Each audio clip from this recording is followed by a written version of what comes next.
Salut tout le monde, bienvenue à ce nouvel épisode de Entre deux Crit, le podcast exclusif Patreon de Roche Papier Dragon.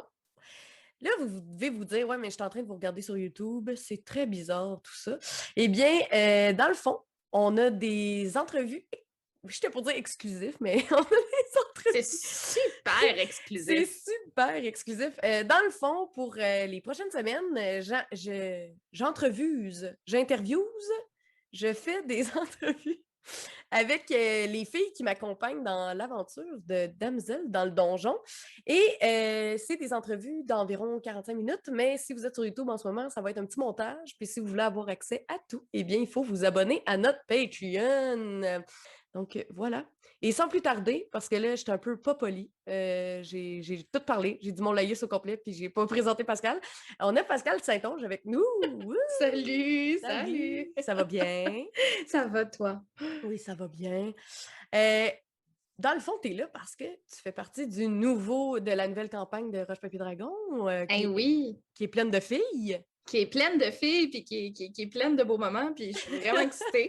Moi, je trouve ça vraiment énervant, tout ça. J'essaie de me gérer là, pendant qu'on enregistre, mais en vrai, là, je capote un peu. C'est malade, c'est trop le fun.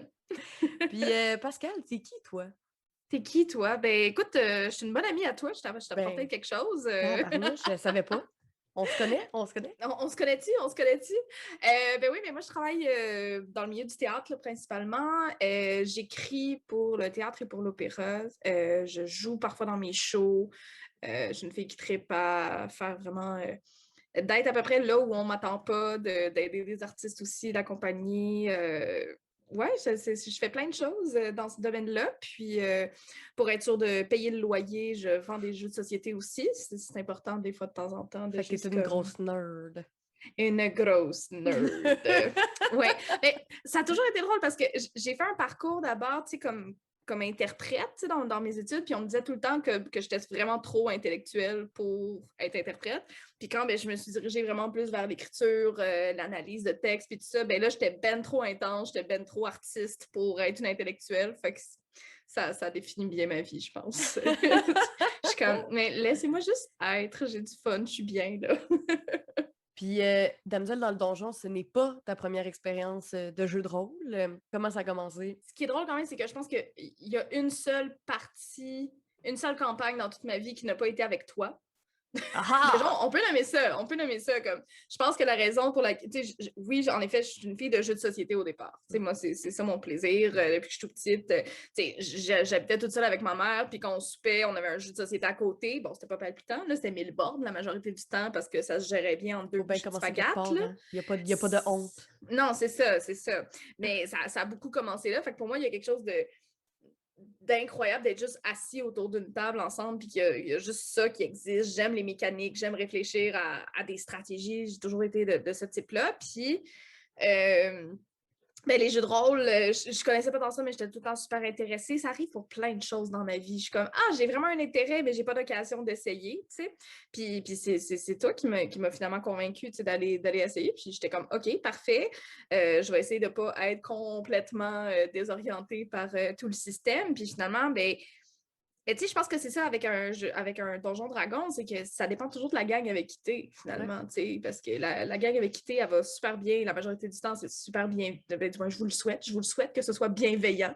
Si ce n'est pas bienveillant, quittez le groupe. Quittez le groupe, C'est important. allez trouver d'autres groupes, appelez-moi, on va avoir du fun, comme... Mais C'est je pense que. important.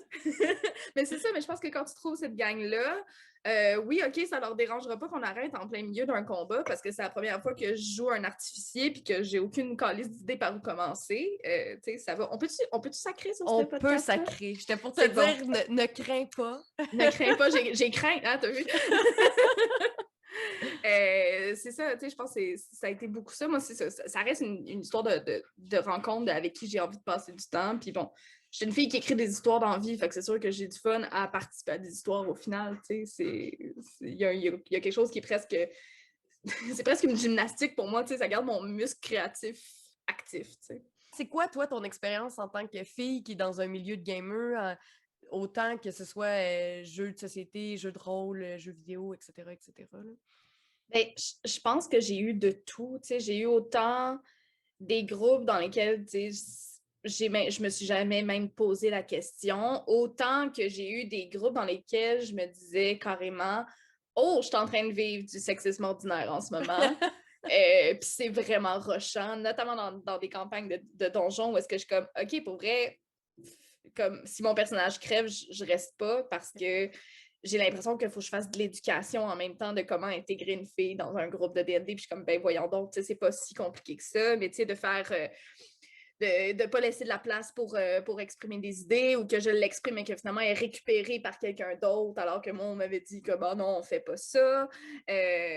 Beaucoup beaucoup de trucs par rapport au leadership, dès que tu essaies de prendre cette place-là puis de dire ok je pense que j'ai une idée qui est peut-être pas ce que vous aviez pensé, qui est peut-être pas comment vous aimez jouer d'habitude, mais hey, on peut-tu y donner du temps pour vrai puis y réfléchir pour vrai, tu sais. Fait que c'est ça, j'ai vraiment eu de tout. Puis là, autant à Donjon Dragon que dans la vie en général, tu sais, des gens qui sont surpris que tu gagnes à un jeu, puis qu'il y a plus de stratégie ou que, tu sais, des fois, je fais quand même le test d'aller dans d'autres boutiques de jeux, puis d'aller me faire recommander des jeux. Puis la première affaire qu'on me montre, c'est des jeux de party, puis tout. Puis je suis comme, non, tu sais, je joue pour vrai, là. Ça arrive souvent, en fait, là, de me faire vraiment... Puis à chaque fois, je suis comme, non, mais tu sais, je joue, là, puis puis tu vois qu'il hésite un peu à monter le niveau, puis je suis comme, ben, je suis capable, tu sais, c'est comme, bon, c'est beau, là, ça fait 5 ans que je travaille dans le milieu du jeu, je joue à des jeux depuis, je sais je sais même plus combien d'années, c'est pas une affaire qui se compte dans mon cas, puis... Fait que je suis comme, je veux juste me faire prendre au sérieux que, oui, j'ai un réel intérêt, je trippe pas sur les jeux parce que mon partenaire trippe sur les jeux. Tu sais, je trippe pas sur les jeux par moi-même aussi. Ça ou carrément travailler en boutique, puis que ce soit quelqu'un qui rentre, je lui dis bonjour, donc c'est moi qui se met disponible, puis que la personne fait comme « Ah, non, non, c'est beau », puis qu'il s'en va voir, tu sais, mon collègue masculin pour des jeux. C'est des petites choses comme ça, des fois, que t'es comme « Ah, OK, c'est encore là, tu sais. Mais autant qu'il y a plein de fois que la question ne s'est même pas posée parce que tu t'en rends pas compte, tu sais. Puis, ouais, je trouve ça dommage. Je trouve ça dommage parce qu'au final, tu sais, je trouve que ça empêche finalement que les réelles dynamiques qui sont intéressantes dans un jeu de société puis avec une gang de jeux ne peuvent pas éclore, tu sais. Mes groupes réguliers, les dynamiques sont tellement intéressantes parce qu'on est habitué de jouer ensemble puis que tout le monde a vraiment l'espace pour comme éclore un peu comme joueur. Ça, c'est beaucoup plus intéressant, tu sais, mais c'est ça, c'est pas partout. Est-ce que tu considères qu'il y a vraiment une grosse différence entre jouer juste avec une gang de filles puis jouer avec, mettons, j'imagine que c'est arrivé, parce que moi, c'est arrivé souvent que j'étais toute seule de filles dans une gang de gars, là. Pour toi, est-ce que tu vois une différence ou tu te dis, ben non, il n'y a pas de différence, puis c'est juste... C'est flagrant. C'est flagrant, la différence. En ce moment, j'ai exactement les deux exemples que tu viens de donner. J'ai notre campagne avec juste les filles, puis j'ai une campagne où je suis la seule fille. C'est deux mondes complètement différents, surtout au niveau de l'écoute. Moi, c'est ça qui m'a vraiment fascinée. Tu sais, même des fois, mettons, sans que ce soit mon expérience de je suis une fille au milieu du groupe, juste le groupe s'écoute beaucoup, beaucoup moins. Ça se pile moins ses pieds, tu sens moins c'est peut-être, oui, il y a une question des personnages qu'on joue, c'est sûr, mais c'est la première chose prend bien de la place infatigante, là. Mais c'est ça, c'est vraiment, moi, ça m'a marqué parce que dans même, je pense, back-à-back 2 jours de suite, là, j'avais justement cette game-là, puis la nôtre. Puis je me souviens, tu sais, avoir dit à mon chum qui est sur notre autre campagne, comme, wow, OK, hey, tout le monde se laisse la place. On est comme, OK, tu nous poses des questions, mettons, OK, qu'est-ce que vous faites? Tu sens qu'il y a un petit silence, pas parce qu'on ne sait pas quoi faire, parce qu'on est juste comme, OK, qu'est-ce qu'on a comme option sur la table, on prend le temps d'évaluer. Étrangement, je trouve ça moins émotif. Qu'est-ce que tu veux dire? Qu'est-ce que tu veux dire? Ben justement, j'ai l'impression qu'on prend le temps d'évaluer toutes les options, puis on réfléchit tout ça, tandis que souvent, mes autres gangs, ben OK, il faut se dépêcher, il faut prendre une décision. Puis là, soudainement, s'il y a quelqu'un qui stick sur une idée, on n'aura pas le choix d'aller là, puis ça devient soudainement très personnel. Fait que je trouve ça moins émotif. Ça va peut-être un peu contre les clichés qu'on peut s'imaginer, mais Bon, on est un peu là pour défaire les clichés. C'est ça. Est-ce que tu considères qu'il y a une différence entre jouer pour un podcast ou puis jouer juste pour jouer, tu sais? Ben moi, je m'en impose une. Moi, je me Ok. prépare là, sans bon sens. Écoute, les heures que j'ai passées avant notre première game à être sûre de comme. Je pense que j'ai révisé toutes les règles. Toutes. Puis là, j'étais avec mon chum chez nous, on regardait tous mes sorts pour que je les comprenne bien, puis que je sois qu'est-ce qui est une réaction, etc. Parce que je voulais tellement que ce soit fluide, parce que je me disais. C'est drôle parce que finalement, je pense que je pense le contraire, mais j'avais peur que ce soit pas intéressant de voir quelqu'un qui cherche ses règles, puis qui n'est pas sûr de ses calculs, puis de l'effet de mon sort, la portée, puis tout ça, tu sais, faire un Thunder Wave. Thunder Wave, oui. Oui. Thunder Wave, c'est quoi la portée? Qui c'est qui est affecté? Je suis en train de knock out mon groupe. Tu sais. J'avais peur que ce soit pas intéressant. Puis au final, je me dis non, je pense que ça rend ça vraiment plus vivant. Puis de se poser les questions en tant que joueuse, je trouve ça hyper intéressant parce qu'après ça, j'ai l'impression que j'apprends sur D&D plus que d'écouter une histoire. Tu sais. Ben fait que là, tout d'un coup, je suis comme OK, il y a quelque chose qui se croise, mais j'étais super stressée au départ. Fait que moi, c'était vraiment ça la différence. Tu sais. Puis, c'est ça. Ouais, j'allais faire une joke sur mon chat que elle, quand c'est un podcast qu'on enregistre, il faut qu'elle soit là. Oui. Puis sinon, elle s'en fout. Mais en fait, tout à fait. Puis je suis la seule personne qui n'a pas de chat dans ce podcast-là et tous les chats, je pense, pensent la même chose. Ils participent tous. Ils participent grandement. Si vous êtes amateur de chats, c'est une raison de plus pour écouter notre podcast. Mais, fait que toi, c'est au niveau de dans le fond, ça devient comme une job, entre guillemets, là, si j'ai bien compris. Tu sais, c'est la préparation, puis... Ben, c'est que j'avais l'impression dans ma préparation, du moins, que ça devait être que l'histoire, tu sais. Faut livrer une bonne histoire. Puis je suis comme, mais non, mais c'est aussi un jeu, tu sais. Ouais. C'est comme regarder des gens jouer à des jeux de société, tu sais, quand tu écoutes des games sur YouTube, tu sais, tu les vois s'obstiner sur des règles aussi, puis ça fait partie de ce que tu écoutes, puis ce que tu as envie d'écouter. Tu sais, tu veux voir les interprétations de certaines règles et tout. Puis, fait que là, je suis un peu plus relax. Là. Ouais. Mais c'est correct, hein, je pense que tout le monde, et moi la première, c'est stressant au début. Là. Ouais. Puis à un moment donné, on finit par. Tu vas voir, on finit par go with the flow. Ben, c'est ça. Je pense qu'on va tous gagner en liberté aussi, puis de s'en foutre un peu si on est juste un petit peu à côté de la track, puis comme, OK, non, est-ce qu'on est en train d'avoir du fun? Oui, fait que ça va se ressentir de l'autre côté, mais non, si tu savais, là, quand je fais mon setup, là, j'ai des post-it partout de reminder de ci, puis que là, ben oublie pas, parce que là, avec ta race, qu'est-ce que ça fait, nanani, nanana. J'ai des notes partout, parce que c'est ça, tu sais, il y a le moment, ben ça revient à ce que je disais tantôt, qu'en tant que fille, tu as l'impression aussi que tu peux moins te planter. Parce que si tu te plantes sur une règle, ben là, c'est parce que tu es une fille que tu connais pas les règles. Tu sais pas c'est quoi, en fait, tu sais. Alors que, tu sais, quelqu'un qui se trompe, tu sais, n'importe qui d'autre se tromperait sur une règle, on serait juste comme, non, by the way, c'est pas ça, puis on passe au prochain appel, tu sais. Mais là, il y a vraiment cette espèce de pression de... C'est ça. Écoute, s'il y a quelqu'un qui écoute ça et qu'on n'a pas suivi les règles comme du monde, ils vont se dire qu'on ne sait pas qu'est-ce qu'on fait. C'est terrible! C'est terrible! Mais tu sais, la grande réalité, c'est que 60% du temps, j'ai aucune idée de ce que je fais. Hein, fait que c'est correct aussi. C'est quoi ton personnage? Présente-nous donc qui elle est, qu'est-ce qu'elle fait? Voilà. Ben oui, Angela, c'est une tiefling druide. C'est un... J'aimais l'association entre les deux que je trouvais pas si naturelle que ça, mais de construire un personnage autour de ça. Puis, mais mes personnages ont toujours des backgrounds vraiment tragiques. Là. Donc, tu es un stéréotype de joueur de D&D. Exactement. Mais ça, je peux mettre ça sur le dos de mon background de théâtre. C'est qu'il faut vraiment que ce soit super intense, tu sais. Puis après ça, c'est drôle parce qu'à chaque fois que je me ramasse dans une campagne, il n'y a aucune place pour que mon background super intense, Mais l'important, là, Pascal, c'est que toi, tu le sais. Toi, tu sais que tes parents sont morts. C'est correct. Exactement. Tu sais, moi, je me suis fait du fun. J'étais comme, OK, dans le fond, Angela, c'est une Cosette tirée des Misérables, mais elle est un Rémi sans famille. C'est comme, j'ai tout mis là-dedans. pour me faire un peu de fun. Mais oui, non, elle est très Cosette sans être gossante plus tard, j'espère. Là. Elle vire un peu mieux que Cosette en jeune première insupportable.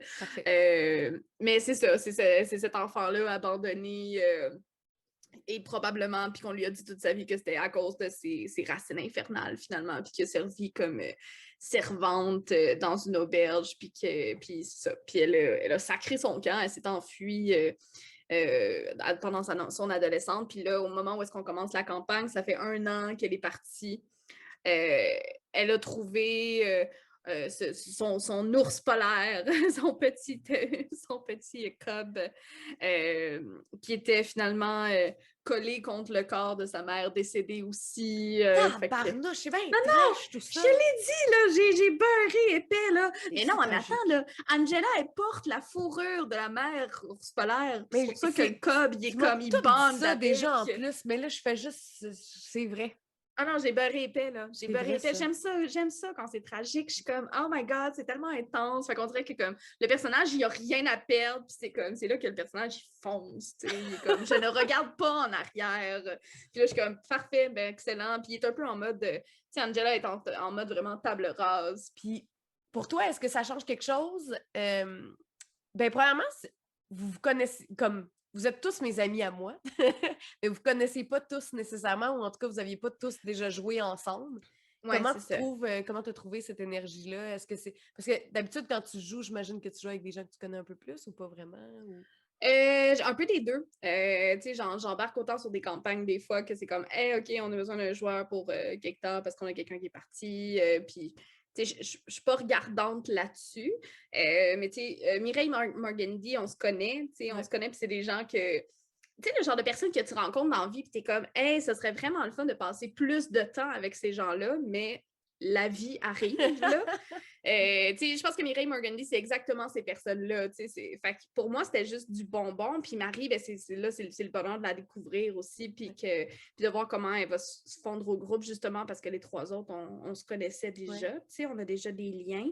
Mais à date, je trouve ça tellement fluide, puis à quel point on a quatre autant nos personnages que nous, en tant que joueuses, on est complètement différentes les unes des autres. Puis je pense que c'est ça qui va faire une bonne dynamique finalement à travers tout ça. Puis moi, ce qui est drôle, ben, en fait, moi, ce qui est l'enfer, c'est que je veux tout le temps te faire des jokes à toi. C'est parce que Sandrine, c'est une de mes meilleures amies. On va le mettre sur la table. Là. J'ai juste envie d'y tirer des jokes que personne ne va comprendre, puis qu'il y a juste elle qui va rire. Puis là, je suis comme, Pascal, on enregistre, puis il y a d'autres personnes. C'est lourd. Soyons inclusifs. Puis que... Fait qu'il y a ça, faut que je fasse attention. Mais en même temps, je pense que ça va finir par se créer, à force de jouer avec les autres, on va créer nos propres jokes à l'interne. C'est ça. Je pense qu'on a déjà commencé, en fait, d'un épisode à l'autre. Il y a déjà des running gags, il y a déjà des affaires qui se passent. Oui, mais là, vous savez que la chronique animalière, je pense que c'est fait pour rester. D'ailleurs, Pascal, tu voudrais-tu nous faire une chronique animalière? De quoi tu as le goût de nous parler? Je t'ai pas... j'y ai pas demandé d'avance. Fais-nous ça, non, c'est ça. Mais qu'est-ce que j'ai vu récemment? Ah oui, mais j'ai vu cette courte capsule. OK, attends, on va faire une mise en contexte d'abord. Dans la vie, j'ai beaucoup de passions, dont une passion pour les documentaires animaliers. J'ai été aussi... Et le biodôme, c'est ça. En fait, c'est ça. Ça, c'est l'autre parenthèse. J'ai été une fière campeuse du camp de jour du biodôme dans mon enfance et ça m'a beaucoup marqué. Si vous venez avec moi au biodôme, je vous fais une visite guidée comme si j'avais travaillé là toute ma vie, alors que, tu sais, ça fait 20 ans de ça que je suis allée au... J'étais juste à dire que ça fait 8 ans qu'on se connaît puis je savais même pas ça. Je l'ai appris pendant le podcast. Ça m'étonne vraiment. Moi, je me sens trahie, mais c'est correct, continue. Parle de... Écoute, mais c'est bien que t'en découvres encore de moi. On se découvre encore. C'est ça. Ça rend notre relation pas plate. Ben, c'est ça, puis c'est aussi que, tu sais, des fois, je me garde une petite gêne. Si je sais pas que, si j'ai pas confirmé avec les autres qui étaient down avec mes histoires animalières, tu sais, je me garde une petite gêne. Mais là, tu sais, je suis en relation avec une personne qui tripe autant que moi, puis je veux dire, le soir, avant de se coucher, on écoute des vidéos de la BBC Earth, là, tu sais, puis comme, si je suis David Attenborough est présent dans votre vie. David Attenborough, c'est mon remède à un hangover. Comme le lendemain matin, si je suis pas bien, j'écoute David Attenborough, puis ça va mieux, tu sais, comme... C'est peut-être un problème, mais... Et plus particulièrement, ce que je préfère dans tout ça, c'est les danses de mating, ça va, ça? Pour les oiseaux. Ça, c'est une grande passion. Donc, pour ceux qui nous écoutent juste en audio, c'est son chat, Zaz. Elle prend Zazie, bien de la comme- place dans l'écran. Oui, c'est ça. C'est ça. Elle s'est sentie attirée par la question des oiseaux. Puis oui, fait que là, chronique animalière, ben, il y a de ces pingouins, mais là, je me souviens pas lesquels, je me suis pas préparée, j'ai pas pu aller rechercher le Je suis nom de désolée, l'espèce je particulière. te mets on the spot.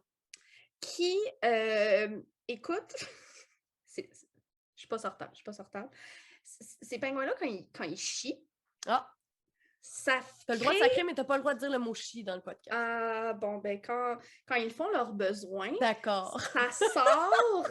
ça sort en jet. Comprends-tu? Ah! Et ça sort en jet très blanc. OK. Ce qui fait que quand la colonie bouge, écoute, t'as un Jackson Pollock, là, en ce moment. C'est la roche. Dégueulasse! C'est des lignes partout. Ça a vraiment l'air d'une œuvre d'art abstraite, là. Puis ça se fait ça en party. Écoute, tu vois ça, il s'installe, puis là, ça sort. C'est vraiment pas le plus chic, mais c'est le plus récent que j'ai écouté. Fait que toi, je te demande de me faire un extrait de documentaire animalier, puis tu me parles de caca de pingouin. Oui. Écoutez, ça vous donne une petite idée du niveau intellectuel et d'humour qu'il y a dans notre podcast. Fait que si vous aimez ça... Mais tu sais, je suis une intellectuelle, là, Sandrine, s'il te plaît. Oui, c'est ça. Oui, Je suis une intellectuelle, tout le monde le sait. Tout à fait. Donc, voilà. Fait que on se revoit. Soit dans Roche Papier Dragon, soit dans Damsel dans le donjon, soit dans une autre affaire, un moment donné. Et merci Pascal encore. Merci Sandrine. Bonne journée, bonne soirée, peu importe où vous êtes. Ayez un bon moment. Oui, c'est bon ça. Bye! Salut!